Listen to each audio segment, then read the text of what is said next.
Well, hello there, people of the internet, and hello again. I'm TheMBmulti. Welcome to part 13 of my The Stanley Parable 2 Ultra Deluxe Let's Play series. In the previous episodes, we did almost all the endings, except for the 4-hour baby game, and of course the cheat ending. But I have enabled I believe if I did it correctly, I enabled the the console this time.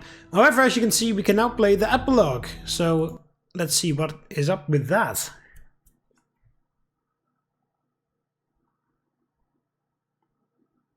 The epilogue of the Stanley Parable. Many, many years later.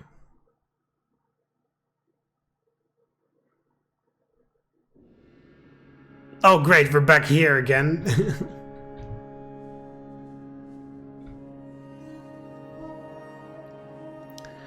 After we skipped through all of eternity and the entire world has gone to waste. It has been... Oh. Even have a chair? Where the hell did I find wood? There's nothing here. I mean, the stones make sense, but random office chair and then a campfire with random wood I found somewhere.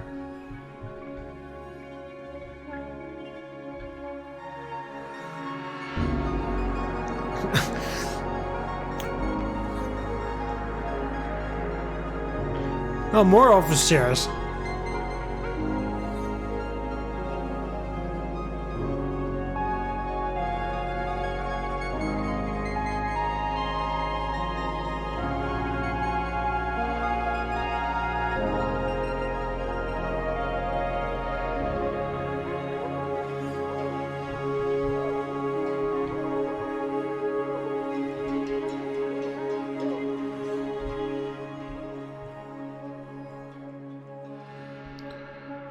Walking and walking and walking through the desert of nothingness.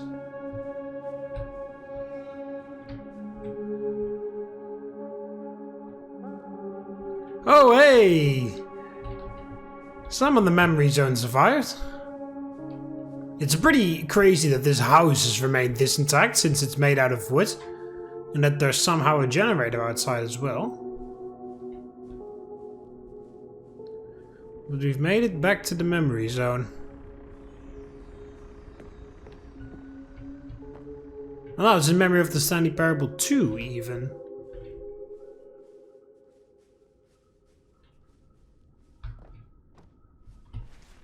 Whoa.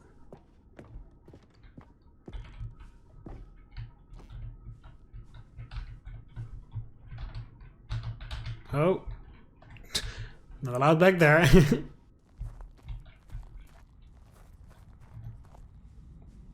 Okay. Feels like somebody has set this up. Cookie 9's blog. Review the Stanley Parable 2. Like so many, I enjoyed my time with the original Stanley Parable, which upscores how truly disappointed I am with its sequel. When the first game teamed with originality, the Stanley Parable 2 is dull, uninspired, and often insulting to its fanbase. Rather than expand on what made the first game enjoyable, the sequel veers off into territory nobody asked for. An infinite deep hole? Who cares? Where are the new endings? What about enjoyable bits from the Stanley Parable 1, like the adventure line?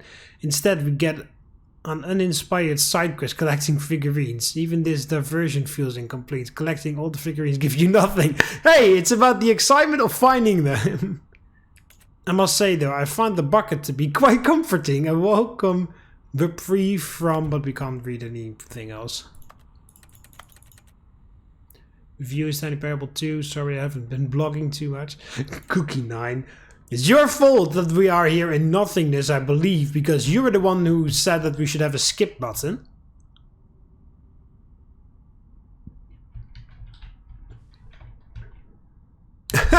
Cat dog born. Scientists confirm hybrid species. Hey! I love that show. I love Cat Dog. But that is because I adjusted the slider for the cats to be... the cat and the dog to be friends. If you don't adjust the slider, you get a different newspaper over here, which is pretty cool. That the game, like, pays attention to what you do. Even though it says that it doesn't really, but it does. Stanley Parable developers, no more spin-offs, no more sequels. Real Web. By Snip Sweeney. Hey, it's on my birthday. When the Stanley Parable launched to massive success in 2013, its creators made plans to build the property into an entire franchise. But a disastrous critical and commercial reception to the Stanley Parable 2 has prompted the developers to rethink their ambitions, as outlined in a press release they published today. It's clear that more Stanley Parable is just not what the fans want, reads the press release. We thought that we had a vision for the series that players would be excited about, yet it turns out this could not have been farther from the truth. The press release goes on to promise to preserve the artistic integrity of the original game and to stop assaulting fans with our reckless and insulting creative visions. The word sorry appears more than 25 times in the press release. And we can't read that. Review scores in video game history. What the hell is that?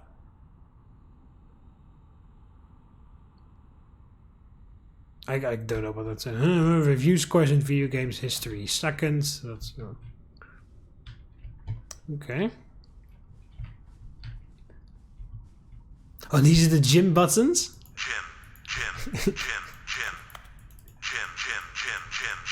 Gym.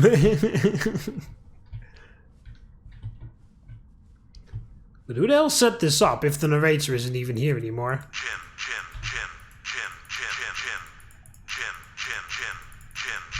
Gym.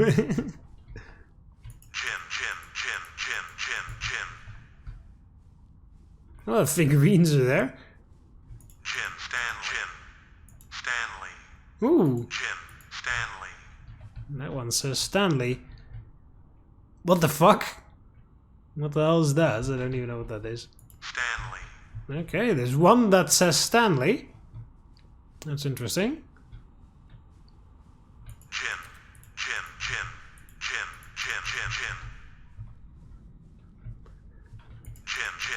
Would have been even crazy if they pulled a moniker here and then they read your computer name or something in a text-to-speech voice.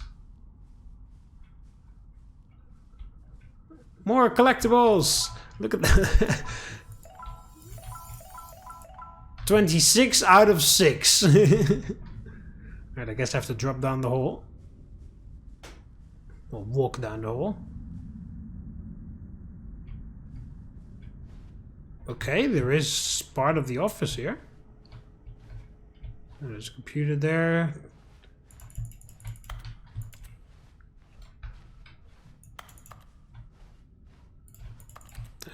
What did we do?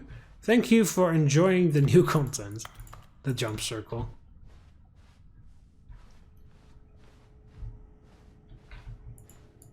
No. Oh, hello again. It's nice to see you. But it's terrible to learn that there will never be another Stanley Parable game. Did you read what the developer said? Preserve the integrity of the franchise. What nonsense! Stanley Parable is not sacred. We do not need to protect it. Screw the legacy. Let's keep making Stanley Parable games until the sun explodes. Let's run this franchise into the ground. Let's drag it through the mud and back. And if people hate it, who cares? You see, that was the narrator's problem. He was so obsessed with what people thought of his work. Don't make his mistake. Don't cling to the legacy. Let it burn. It's not hard. In fact, let me show you. Together we are going to make the Stanley Parable 3. It's simple. All we do is change the number in the game's title screen. We also really need a really dumb subtitle for the game. Something loud and gaudy or whatever. Go ahead, try combining some random words together to make a new title for our game. The Stanley Parable 3. Beyond Pirates.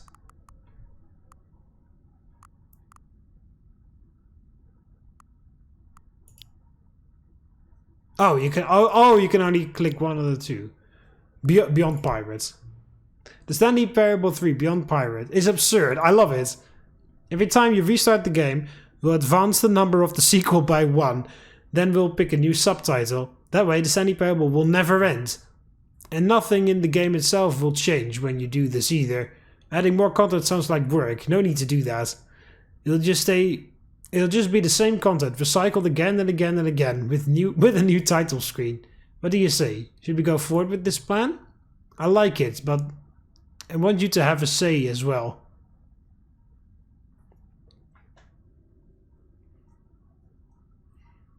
Yeah, well, I kind of do agree a little bit with the developers where they say, well, of course it's played as a joke, but I kind of agree with the don't touch the franchise or whatever, like, because I do hate when something drags on for too long and it loses a bit of the integrity that it started out with. It's mostly a bit with TV shows or series or whatever that drag on because the series is popular, so they slap on another season because they want to make money, but eventually the writers or whatever, they run out of ideas or they just want to do something else, but they can't because they keep renewing it for new seasons, so they like lose the drive that they once had to make good stuff, you know. And then the series start to suck and the fans start to hate it and eventually it just gets cancelled. But, like, you know, it would be better to just leave it at a high note so that you always have the good memory of, oh my god, I hope that there will be a sequel, even though you kind of know that a sequel won't live up to the expectation. You still kind of like want a sequel. You want the story to continue or want to go in the new direction. Stanley Parable's not really a good example because there isn't really a story or lore behind. There is sort of, but it's not really important or whatever. It's not like Half-Life where there's a fucking massive cliffhanger at the end of episode 2 and then they just leave you hanging for a decade or two. You know, but I do kind of agree with that. The fact, you know, like, end on a high note, stop it there before you make sequel after sequel after sequel after sequel, make it stupid and make everybody hate it, and then taint their great memories of the original. Because, like, sort of with Star Wars is actually pretty decent. What's it called, example of this, because you cannot, no matter whether you like or hate the sequels, you cannot deny that there's a ludicrous amount of controversy surrounding, or divided opinions surrounding the sequel films of the Star Wars franchise. Episodes 7 to 9, right? Yeah, 7, 8, 9. Like, if you don't care if you hate them or love them, you cannot deny that there is like a huge divide between the fan base, where it's like people that do love it are sort of like being put aside, like, oh, those are the sequel lovers, like. And also the other way around, people who love the original, like, oh, those are those hardcore neckbeards or whatever, just stay away from them, like, you know, like, so much, like, that's like the perfect example of what could happen if you make a mediocre or bad or what have you, a not really great sequel to something original that has already been rounded off very nicely, or or just make a sequel for something that's been closed off nicely in general. Because of course just for the sake of clarity, I don't really like the Star Wars sequels. I like the 7 episode 7 was all right. I didn't like 8 and 9. I haven't really watched. Yeah, I haven't. I watched 7 and 8 in the theater. I liked 7. It was alright. 8 was just like what, and then 9 was also like what. But 9, in my opinion, had some very gut punching moments where, especially in comparison to the original story, Because this is what I mean. Like when a story is rounded off nicely, when you make a sequel to it, you have to find your way to worm around things that have already been closed off. And also, I believe like before they even started, there was a crap ton of controversy before filming started, when they said they were going to make Star Wars sequels when it was bought by Disney. There was like a ridiculous amount of controversy, I believe, or public outcry as well, because because there's tons of books and lore and like legend and all that stuff about what happened after episode 6. And I believe Disney immediately said like, all of that's non-canon from now on because we're making a sequel, which of course really pissed off loads of people, because like an enormous amount of stuff has been written about that since episode 6 was released, of course. About what happened after with Luke and the Jedi Order, and if the Sith returned, and how that all... I mean, I haven't read any of it, so, you know, like... But I do know it exists. I've heard of it. I know it exists, and I know that Disney, like, right out of the gate said, that's all non-canon now because we want to make our own story, which is fair, because, you know, otherwise you would have to, like, worm your way through. But still... Even with that, it's just so difficult when something is rounded off so perfectly.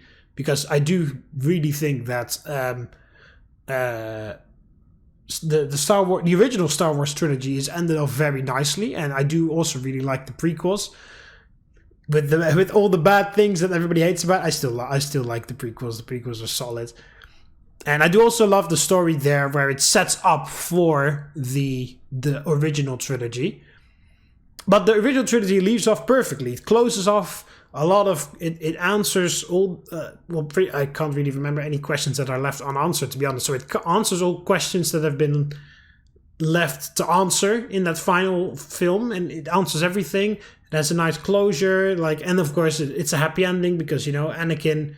as Darth Vader redeems himself, he finally breaks free from Palpatine's grasp, kills him, and of course the whole spoiler. But if you haven't seen Star Wars, what the hell are you doing here? But you know, it all comes to a close, and it's rounded off very nicely, professionally, and in a solid way. You know, and Han and Leia get together, and Luke also finds peace. He's able to overcome his inner demons the way his father couldn't when he was his age. But then his father redeems himself as well. And, you know, it's all rounded off very nicely. But the problem is when you make something after that,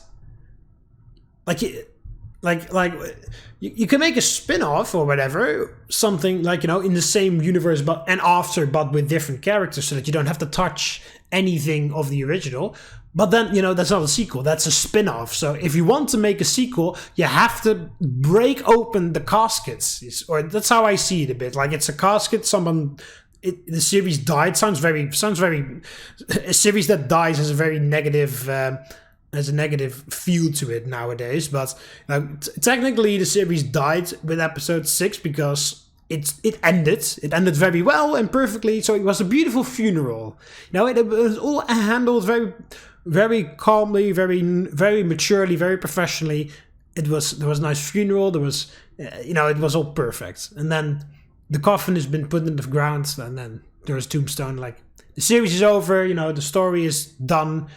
You can write some books, you can make your headcanon on what happens with the characters after, but, you know, like, we're not making any more movies or whatever. The story is done. But the problem is, if you make a sequel, what you technically have to do is you have to dig up the coffin, pull it out, break it open with a crowbar, and then grab the body out and do something with it again, only to rebury it again, like 3 films down the line. But, you know, like, there is gonna be a lot of problems with that, because just, you know, the way I described it, that's what you have to do. That's extremely problematic when you have to, of course, when you unbury a body that has been buried. If you dig up the ground, grab out the coffin, break it open with the crowbar, and start doing random things with the dead body, because that's essentially what you're doing when you're making a sequel to something that already has a perfect end. So I do kind of agree with the developers on that it is better to stop at a high, stop it, and then don't touch it anymore so that you can only have nice memories for, like with Avatar The Last Airbender as well, which they did well, I do believe, is when they made a sequel series, they made a different, they followed a different Avatar because Aang's story was done. It was perfect. He defeated Ozai. He got with Katara in the end. Zuko, his story ended very nicely as well. It was all perfect. And if they were to make another season or another sequel with Aang, then that wouldn't really feel right because it was perfect. If the ending was perfect, and then you have to fucking pull them out again to drag them into a new adventure. And of course that comes with a lot of problems with especially with the loyal fans. And also with not necessarily loyal fans, just people that like fans in general, people that like the series, people that like good stories or whatever. They will also notice that, hey, this story had a perfect ending. Why the hell are we pulling them out of the perfect ending that we had achieved in the previous season? And why are we doing this now all of a sudden? Like, I love the series, but why? Even like people that don't, not even people that are hardcore about it, they will notice that. Which is what I felt, especially with the sequel trilogy from Star Wars, when Palpatine returned, which was no lead up, no build up. The only lead up was a fucking, what the hell was it? There was a fucking announcement in Fortnite with Palpatine talking, which first of all cringe. Second of all, that's just promotional material. That has nothing to do with the actual story of the, like most people that watch the movie, they don't even pay attention to much of the promotional material. So that's not part of your narrative. The only part of the narrative is your actual goddamn movie.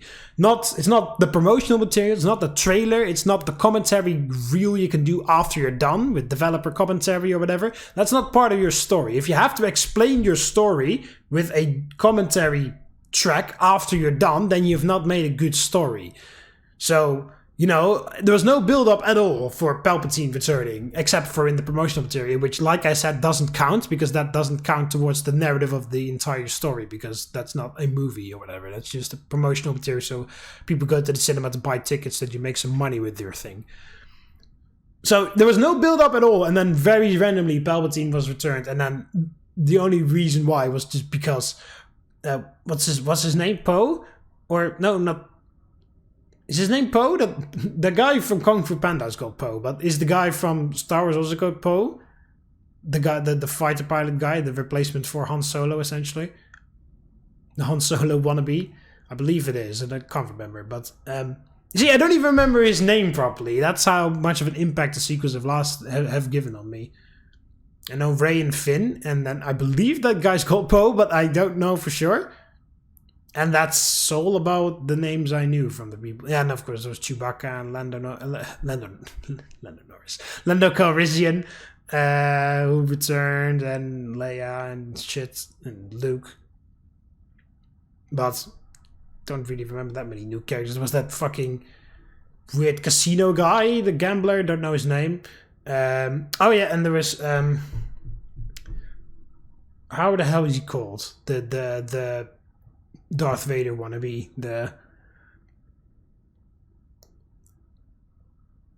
I seriously can't remember his name. The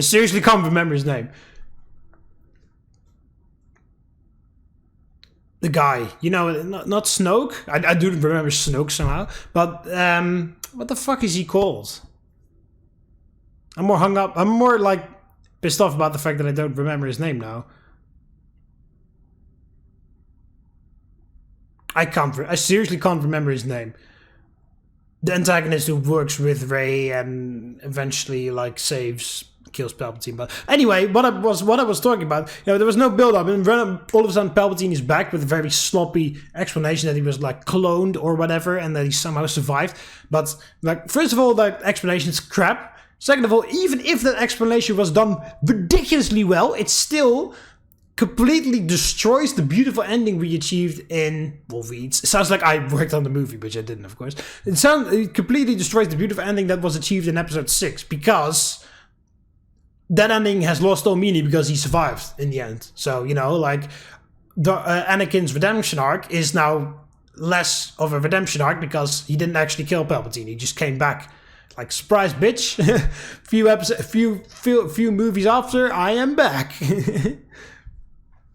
So, you know, like, it's... So that's the problem with sequels. So I do kind of agree with the developers, what they said, that at some point you kind of, like, want to take your hands off and, like, say, like, hey, I want to keep the integrity so that it only leaves happy memories and not mess up with it. But, so, in that case, I would say no. But I do kind of, like, feel that... the Stanley Parable is a game that really messes with that. And of course, the story doesn't really matter for the Stanley Parable, so sure. Good, then it's agreed. A new sequel every time you start the game. And you know what? Since you've put faith in my idea, I feel like giving you something as well. You see, I'm noticing that the narrator never found a way to give you the broken achievement, did he? Of course not. I wouldn't expect him to know how. Also, it's really crazy how... Like, who is this? Like, it's not the narrator. Or maybe the plot twist, it is the narrator, but he's just playing a massive prank on you. Or messing with your mind. That would be hilarious. But, like, you know, if it's not the narrator, like, who is... Is it the game itself or whatever? Some sort of, like, cut content trying to reach you throughout the game? Or is this the female narrator talking to you this way? Or, like... Like, there is lore in the Stanley Parable, sort of. So many creepy things, even though it's a comedy. There's a lot of creepy stuff to this game, which I really like. I wouldn't expect him to know how. It's been bothering me, let's fix it. Alright, there, the achievement machine is all fixed. You see? I'm on your side, we're in this together. We're going to keep this train rolling. The Stanley Parable cannot end. It can only spiral in on itself forever. Must keep the wheel turning. I'm ready. Are you ready? Great. There's only one last thing we need to do. Please enter the current time.